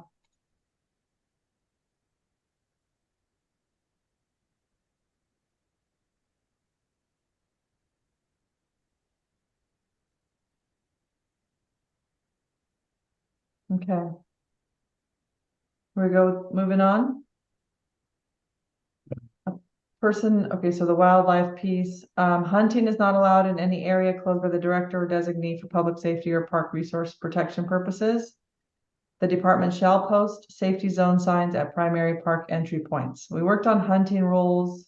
Scott was on that rule advisory committee with me. So this was all recently just updated with Department of Fish and Wildlife, with state police, and other state organizations. So we updated all of these hunting rules.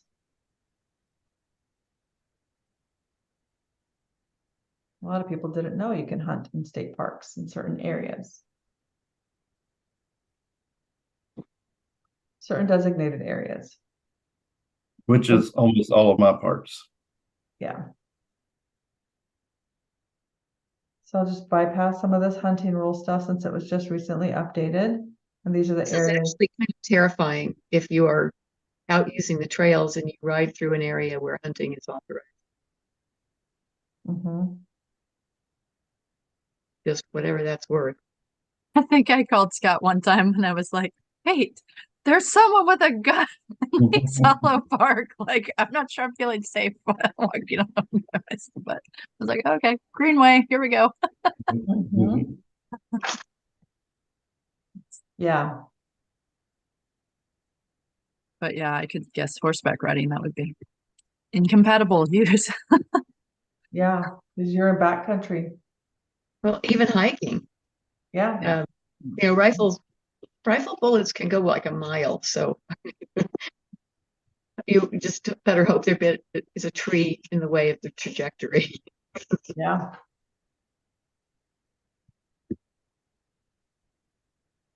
All right, the next section is alcoholic beverages, which is the same. We do that. I'm sorry. On item J, don't you need, maybe you need a comma after at Sucker Creek State Park. Like that is good. How you capture that is excellent. Only hunting of upland game birds is allowed in a portion of the park. And we have a hunting map on the website. And so hunters go there for that information. And they still have to follow the Fish and Wildlife hunting rules and regulations.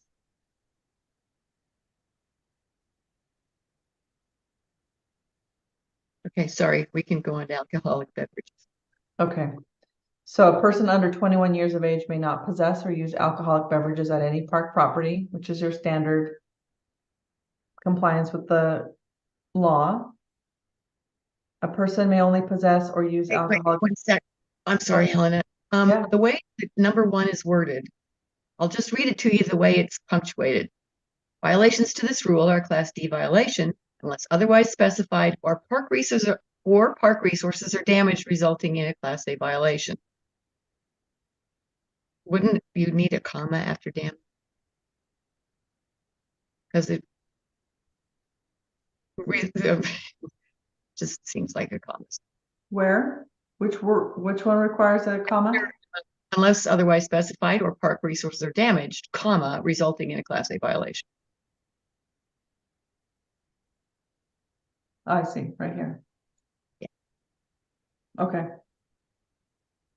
I'll do the same on the other sections too, because I think if the other sections mirror this language, we don't have a comma there too. Yeah, that's true. Each time I stuttered over it. Shall I bring this up? It's too nitpicky. No, it's not. It's really good that you do. I'm glad that you did. A person may only possess or use alcoholic beverages in the following areas with written permission from the park manager. That portion of Dabney State Rec area downstream from the Stark Street Bridge. That portion? Or a portion? Kim? I think that. That?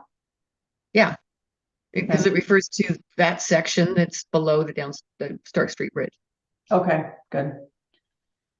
Lewis and Clark State Recreation Site between the East Bank River Frontage Road and the Sandy River from I-84 upstream to the park boundary. Tuvell State Recreation Site. Tumalo State Park Day Use Area. Bonnie Lure State Recreation Area. Warm Springs Boat Launch Access, Deschutes River, Jefferson County. Iwatemlican State Heritage Site. State Capitol State Park. Klein Falls State Scenic Viewpoint, and other park properties as signed.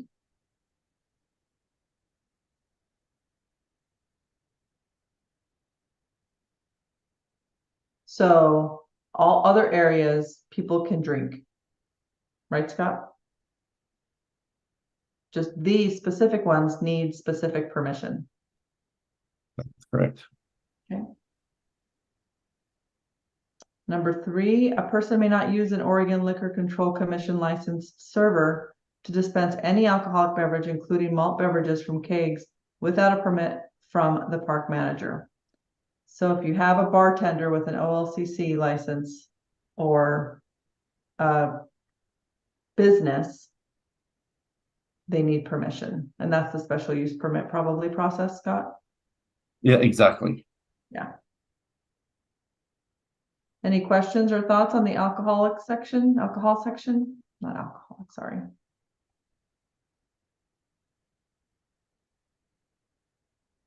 Kathy, you kind of have a smile on your face.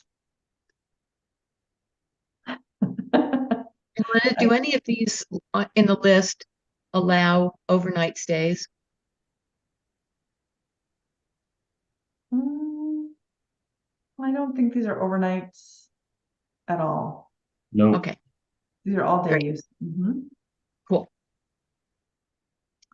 All right, Rooster Rock State Park, nudity. This is the final section. A person is prohibited from engaging in nudity as defined in ORS 167.060 in areas of the Rooster Rock State Park property as posted and indicated on park maps available on the state park website. 2, Section 1 applies only where the person engaging in nudity is in public view. Section 1 does not apply to nudity in a public bathhouse, lavatory, or within tents, campers, or other enclosures which are screened so that the nudity cannot be viewed by the public. I know that the heading on this is Rooster Rock State Park, but does that mean that engaging in nudity is allowed in other parks? Yes. Is it? We have no rule against nudity, except for the Rooster Rock rule. State of Oregon. How did we get the Rooster Rock rule? Come on, tell us the story. Katie Oh, might know. there's a nude beach there, right? I mean, people used to use it as a nude beach. Yeah, still is. Still is. Yeah, It's a there it historic is. issue that's been there for since the before the 70s. I don't know, Scott, you may have a I don't know a ton about it, and I was going to say I think we should probably run this specific rule by the park manager there since it's very specific. And I don't know the park that well, but yeah, it's essentially it's been a nude beach for 50 years plus, and so this rule was created to kind of limit the nudity to certain parts of the park. I'm sure to alleviate some I-84 / parking lot issues. Okay. Okay, awesome. Thanks. And this one, it has been reviewed by the park manager, and the reason that we're recommending changes are because the definition in statute changed. So it's really just to take out some of the language that doesn't need to be in there. And then Yeah. the specific areas don't necessarily need to be in there. It's really just to say that the park maps will be on the website, and then it can have the park can specify the areas. Oh, great. Thank you. That helps. It truly does. All We're right. not actually making any changes to current practices. It's just clarifying conditions. They kind of follow suit with the rule, actual statute. Okay, so we have completed reviewing the draft rule. And my question to you all is, are there any impacts that the proposed changes to this rule would have to racial equity? And this is part of the Rule Advisory Committee kind of responsibility to advise whether or not there's an impact to racial equity. And then we'll also talk about fiscal or economic impact too. So thoughts on this piece? I have a process question, Helena, if that's all right. Yeah. When you ask that question, you're talking about the Rooster Rock rule or everything we've done? Everything we've done. Okay, and then also I want to make sure we had a moment to talk about the hiker, biker, boater camp length of stay. Yes. Oh gosh, length of stay. Can we go back? Let me go back. Let me go back. We talked about length of stay. I'm going to scroll up. So prepare for the scrolling. Let me just see if I can just do a find of length of stay. Okay, here we go. So we kind of need to finalize our thoughts on the maximum length of stay for campers is 14 nights in a 30-night span per park property. And then the maximum length of stay for hiker, biker, boater sites is 3 nights in a 7-night period per park property, with manager discretion or flexibility consideration.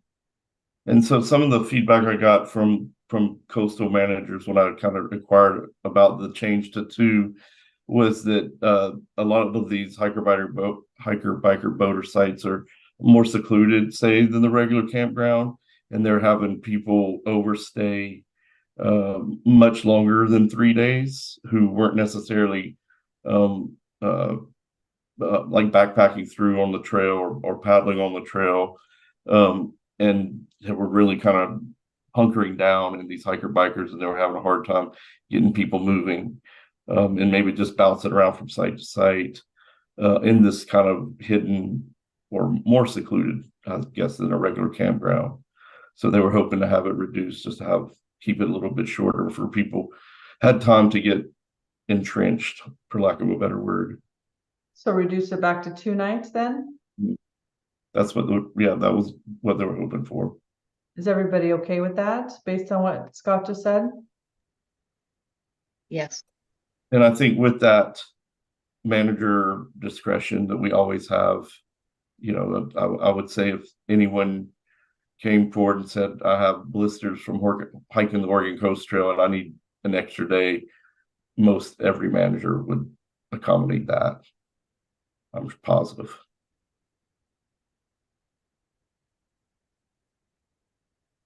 Okay.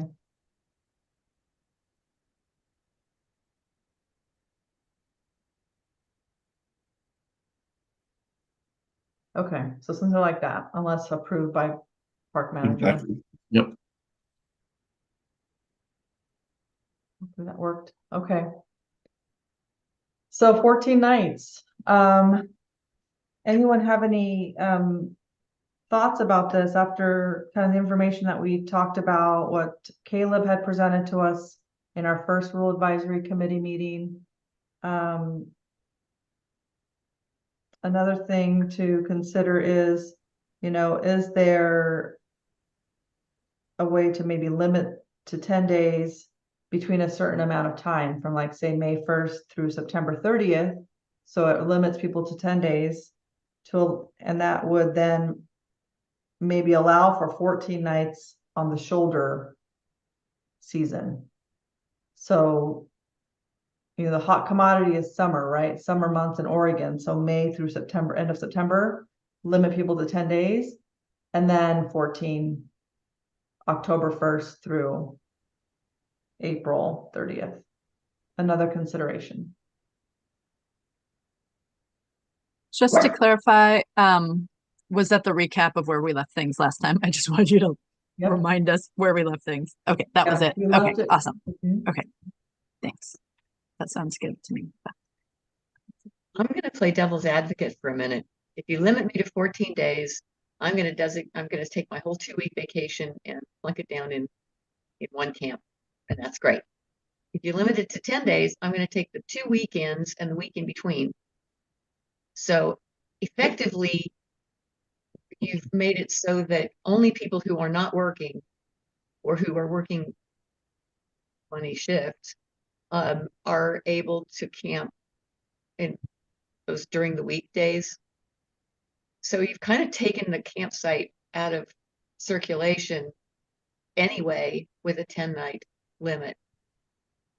And I would expect that you just, looking at people's behavior wouldn't be that different, or your occupation wouldn't be that different with 14 days versus 10 days. Because the hottest time is the weekend. Wow. Yeah, the hot time. I'm not following you, Kim. I'm sorry. Sorry. Okay, so what? Yeah, what scenario? More like family specific. So if you limit it to 14 days, maybe you get people staying for 14 days. If you limit it to 10 days, they're going to take the 2 weekends and the week in between. So the following 4 days are unlikely to get filled as often. So occupancy actually may go down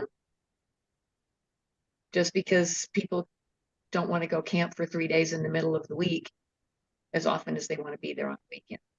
That's notwithstanding a financial impact that's severe. That sounds great just for resting the sites and the wildlife from my perspective.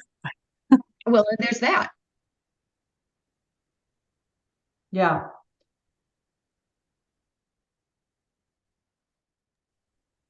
Keta, chime in. Yeah, I didn't feel compelled by the information that we got to downgrade it to 10 days. I do think about families who like really work hard to get out somewhere, and if they can do that for 2 weeks, fantastic. Yeah, I still think that's all right. And I think it's still worth tracking and assessing as time goes on. As I tell people now, camping has become a competitive sport. Back in the days where I could just drive in if I was going to drive into a place, those are gone. So I think there's a lot of different things around culture shift and access that will need to evolve, but I think some more information is needed. So I'm happy with the 14 days.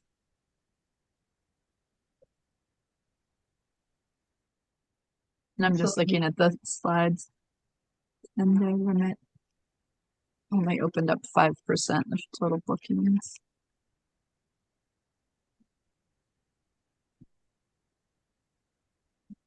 Would it be helpful if I brought up the slide, or is everybody on agreement with the 14 and 30 for the most part? I'm still of the mind that we get greater access during the peak times with the 10-day, because I thought that was what the presentation indicated.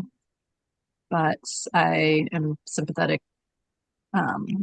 So just to recap, so that's consecutive, that's not total. We're not capping the total number of days that someone can rent at an OPRD site, right?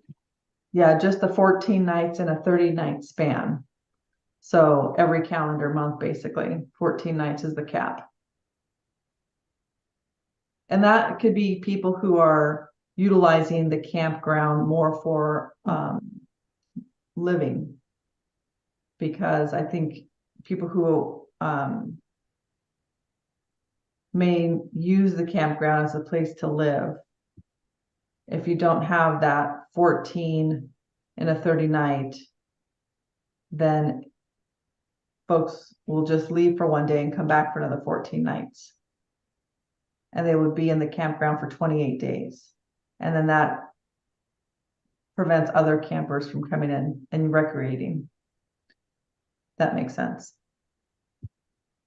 And it says which parks have the most 10 to 14 days, 10 and 14-day stays, and it looks like the majority of them are at the coast. I'm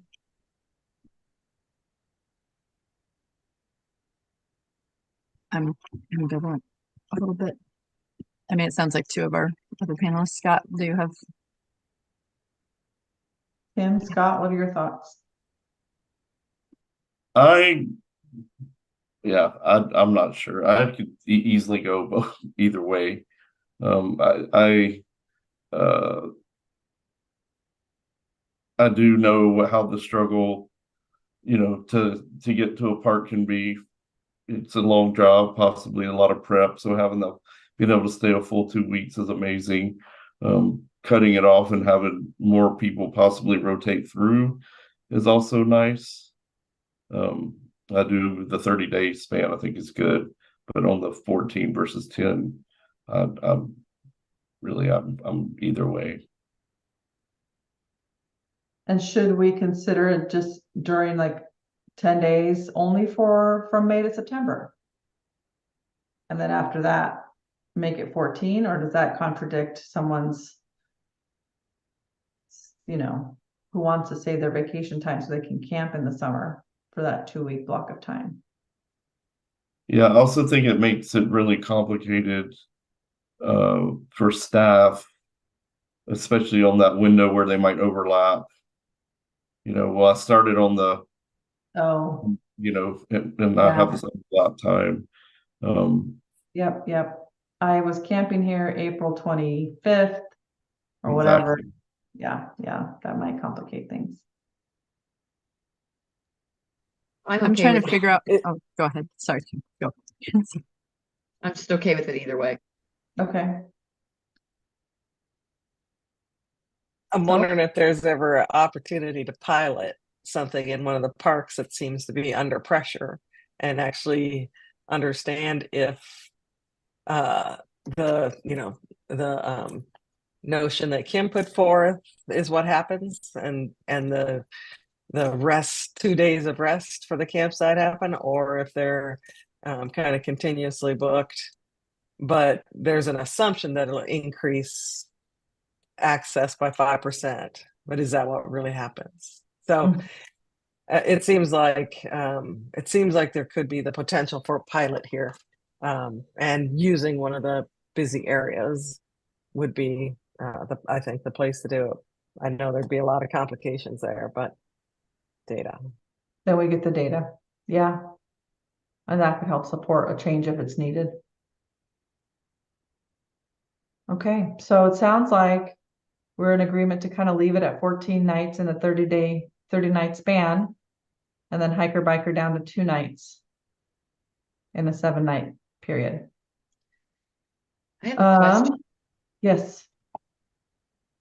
I tend to think of this in terms of consecutive nights, but maybe somebody wants to come and do 3-day weekends, and they can come every 3 day. Every 3-day weekend in a month, and they go out and they make the reservations. Does the reservation system have any limitations built into it that would detect that? Yeah, it would do the count. It would count the 14 and a 30-night span. It would be programmed. Yeah, Okay, so I think in a weekend situation, 3, 6, 9, 12, it wouldn't prevent somebody from doing all weekends in a month in a 30-night period. is this a situation where the issue is really coming up in first come, first serve sites? I just am having a hard time figuring out how anyone is getting a 2-week reservation ever, unless they are playing the system, or, you know, like doing that front run. So, oh, I see. So Kate says, like, this is not a problem because it's not a scenario that happens. So yeah, I do think maybe that is the difference. The walk up versus, I mean, I wish there was a way to have almost a lottery and get people slotted into their user types, you know, because I feel like there are certain user groups, either, you know, sometimes like locals in a certain area will like really figure out how to, you know, get use of a site. And then other times, you know, obviously retirees are, that's what we all strive to do, is retire and visit our state parks. But nonetheless, you know, that group also can kind of outcompete families. So how do we, yeah. Seems like there's a problem. There's definitely different user groups for sure.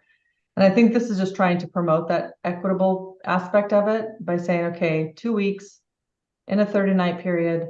And it's not 2 weeks back to back. It's just the total of 14 nights. So it doesn't matter if it's every other day, but in a 30-night span, it's 14 nights. And that just allows for, you know, another group of people to come in and experience the park property too. So instead of having it be exclusive to just a few. So we good with leaving it then? Yeah, I think so. I also like this is like showing me lots of the workarounds, you know, like somebody who is willing to get on the reservation system and make multiple reservations for them and their friends at different campsites. Maybe, I mean, you know, in the best case scenario or whatnot, that one person gets, you know, 3 campsites, and they do it for, can they do each campsite for 14 days? Or does the system block them because they would exceed that? That's there's just, anyway, there's a lot. There's a lot that reservation there's a lot that reservation system's going to need to do. Their algorithms sound like a fun thing to set up. Yeah, definitely. People get pretty creative.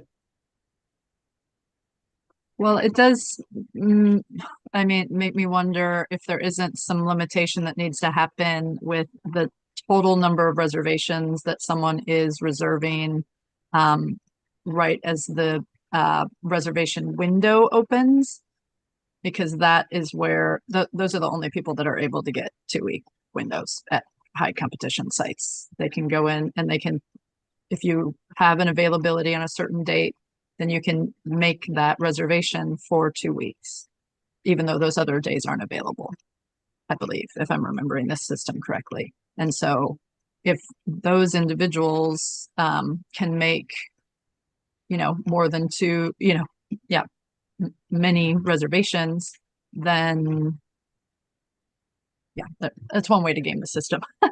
Yeah, and we do have another group looking at commercial uses too. So if anyone's like, so we're going to look into that from another perspective, another lens. So Okay. yeah. So if we're good with leaving this here, then I'll go ahead and wrap it up with our racial equity question. Are we feeling like there's any impacts that would that we, with any of the changes we propose, that would have to racial equity? Positive or negative? I could write you a 3-page paper, but maybe Kit Let me put you on the spot. Go for it. Go for it. Okay. Okay, well, I'll just rattle off my notes. I think a lot more needs to be done on evaluating racial equity.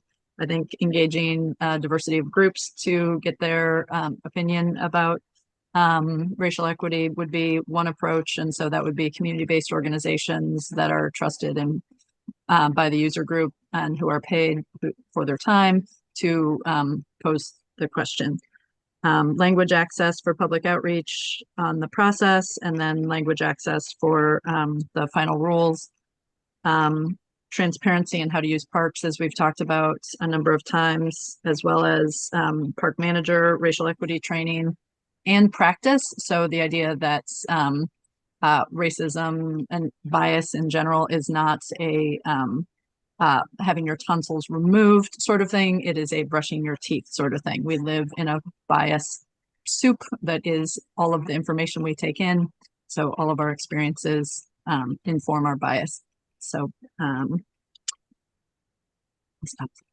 Awesome. Can you email me that? Sure. I wrote most, but not all. So that's perfect. Thank you. Anyone else?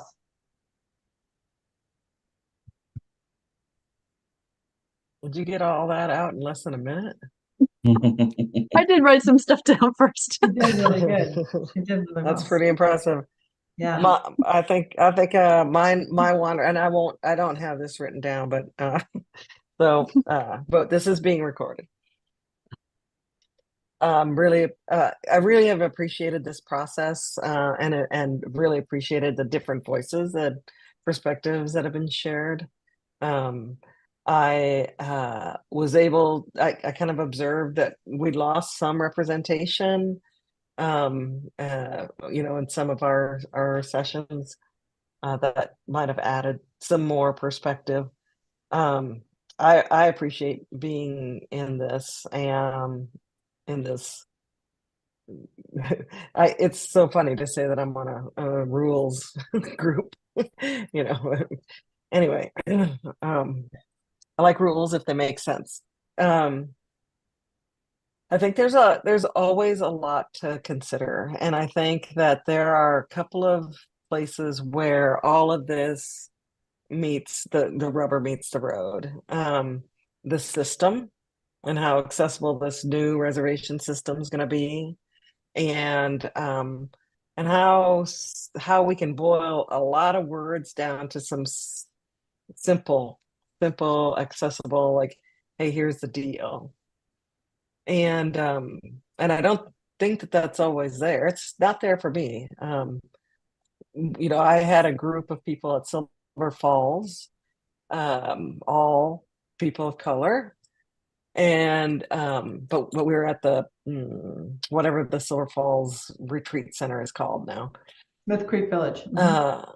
Yeah, at the same time the Proud Boys were there, and nobody thought that was an important thing to let us know, and the people on the ground didn't actually understand what that meant.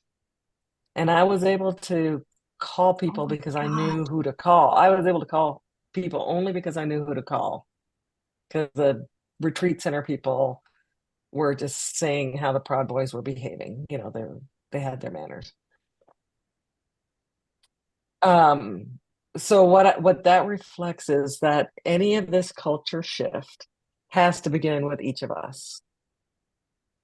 And so when we're recruiting folks to OPRD, and when we're looking for ongoing development, we have to understand that this is a process of learning and unlearning.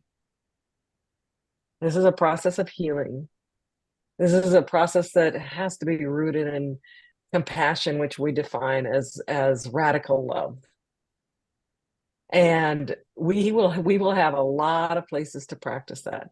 It's also something that's super important for every park staff, but as much, or in some parks even more, all the volunteers, the hosts, etc., that are in the campgrounds and talking with folks, who gets talked to, who doesn't, who gets scolded, who doesn't, how are folks behaving, who's getting permission, who's having a jovial conversation with a ranger and saying, can I have permission because it's pouring down rain to go and stay in my friend's house or whatnot and come back.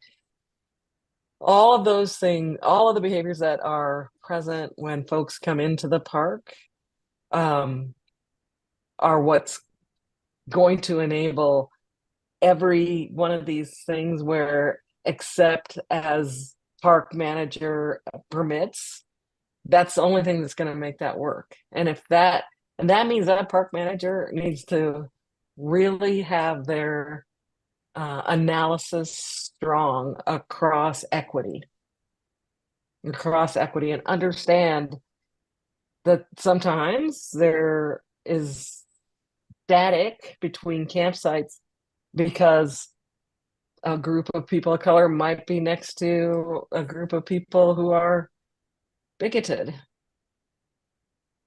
and openly so, and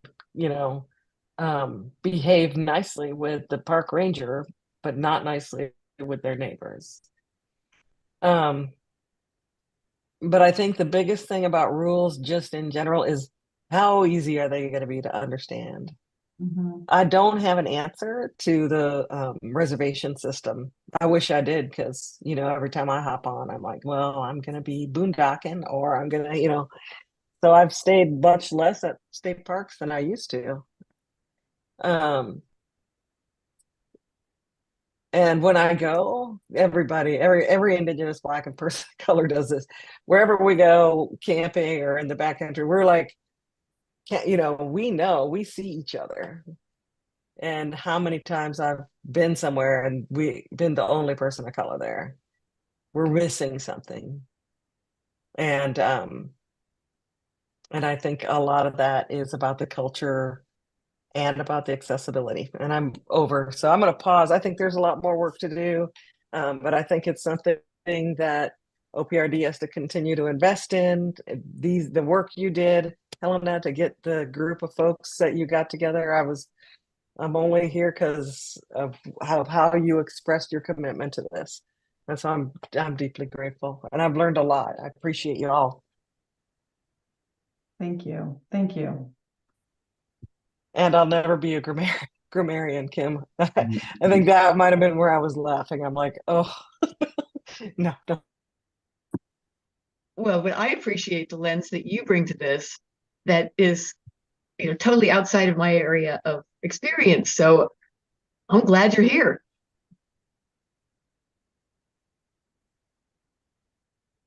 I appreciate all of that information because it's very useful, very necessary, and it provides the lens that we really need to be considering every time we do this work.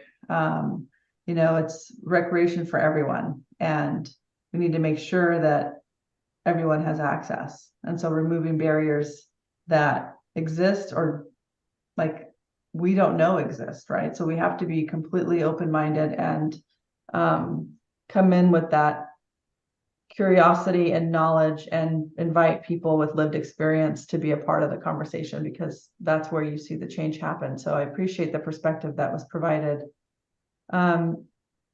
If there are any other thoughts, let me know in an email.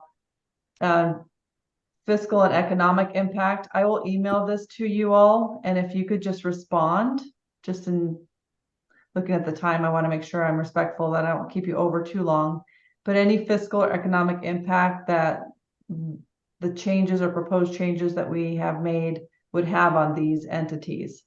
So if you're okay with that, I will just put that in an email to all of you. And if you could respond to me with suggestions or thoughts, or just not applicable, is fine too. Kim? Just a quick question. Is the reservation system available in multiple languages? Mm-hmm.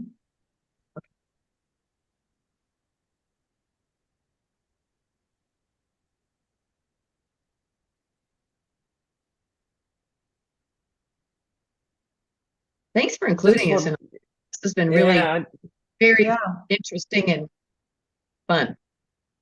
Well, I just thank all of you for just being a part of this process, because it's definitely, you know, it's very impactful, right? This is general park rules. This is how we all come to play and enjoy the space in different ways.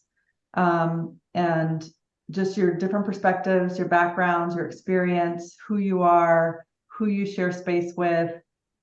It's definitely, you know, I wish we had more opportunity, right? And I think folks that were able to attend, you all did a very good job of just providing feedback. So I appreciate the time you spent. This will go to public comment, probably the entire, I said here October 1st, but it will probably be all of November through December. So we'll open it up for a good 2 months, November through December. And that'll also give us a chance to do like really targeted outreach to diverse communities, and be really inclusive about making sure that this gets out there in multiple mediums, different languages and such. So again, the, you know, comments you share does encourage us to make sure we're doing that. And then we will take this to the commission the first part of February and offer up all the public comment, summary of that, and the draft rules to see what the next steps will be. Any final thoughts or questions? I just wanted to say it was lovely to meet everyone and work with you all. Thank you. Thank you, Pam. Thank you, Kenta. Yeah, thank you all. Thank you, Kim. Thank you, Scott. Thank Thanks, you. Katie. And thanks to the other members that couldn't make it today, but were a part of the session early on. So thank you all. Wonderful. best. Take Everyone. care. Take Bye. care. Bye. Enjoy the long weekend.